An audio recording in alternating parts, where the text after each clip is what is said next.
chào tất cả các bạn, vẫn là mình đây, Mimi Otokale. Thì hôm nay thì mình sẽ review cho các bạn một món quà đến từ một bạn. Mình không có biết tên mặt bạn đó nhưng mà bạn ấy cho mình rất là nhiều slime. Ok, let's go. Đây là những slime bạn ấy đưa cho mình nè, rất là nhiều. Và còn nữa.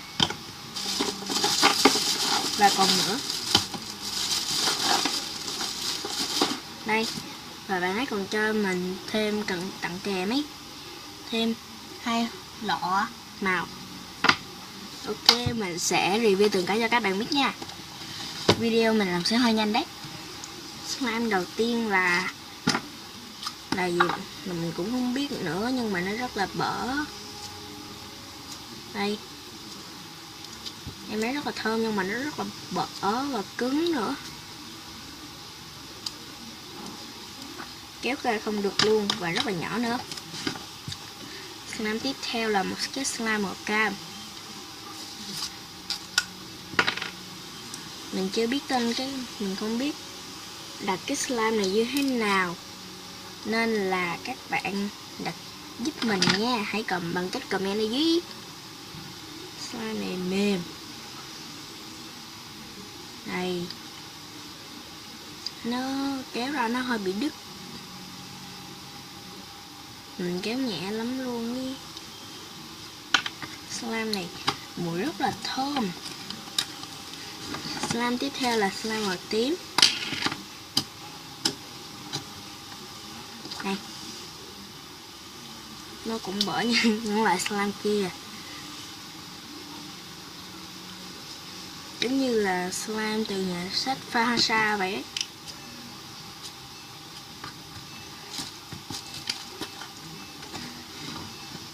Slime tiếp theo là một cái slime màu hồng.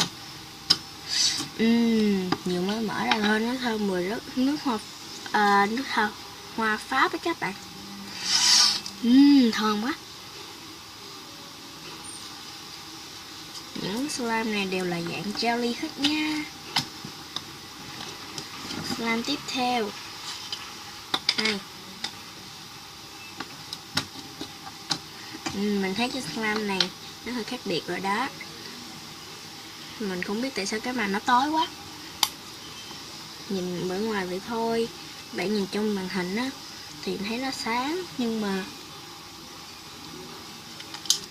ở ngoài thì nó lại càng tối hơn ở đây. Chất cũng đẹp và mềm.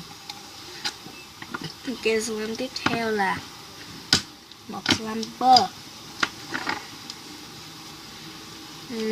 Cái slime này cái mùi hơi khó chịu nên là mình sẽ cho cái này vào nước rửa tay Green Cross đấy.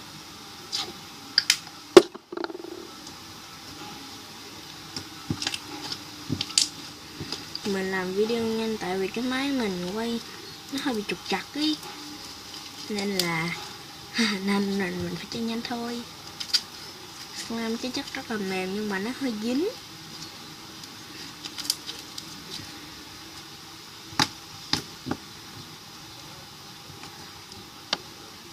Đây, rất là mềm luôn.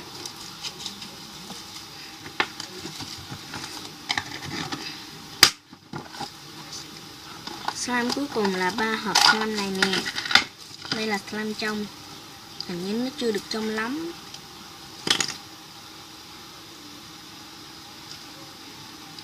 Nó chưa được trong lắm thì phải.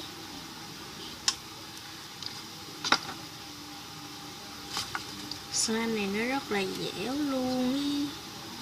Mình rất là thích slime này. Ui, thích quá. Slime tiếp theo là mình cũng không biết là slime gì, nhưng mà mình vừa mới mở ra thôi, là màu táo hồ à. Đây là dạng basic slime nè.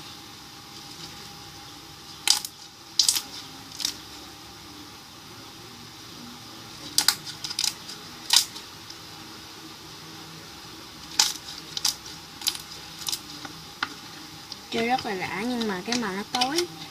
Hầu hết những cái slime này ấy, ngoại trừ xăng này ra là có rất là nhiều mùi hương thơm khác nhau ấy. Để mình thử slime này có mùi gì nha. Mùi bạc hải các bạn. Cũng là một dạng basic slime.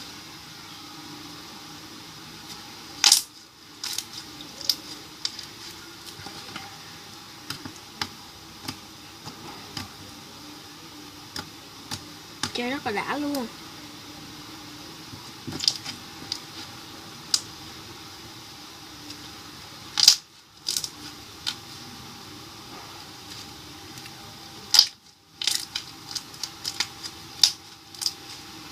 Bạn ấy còn tặng kèm cho mình một cái hộp size to như thế này nè.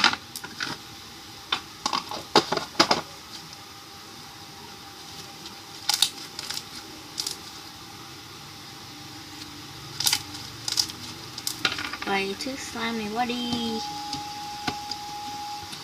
Ok, video của mình đến đây là hết rồi. Nếu các bạn thấy hay thì hãy cho mình một like và subscribe nhé. Ok, bye bye, hẹn gặp lại các bạn trong những video sau. Cheese.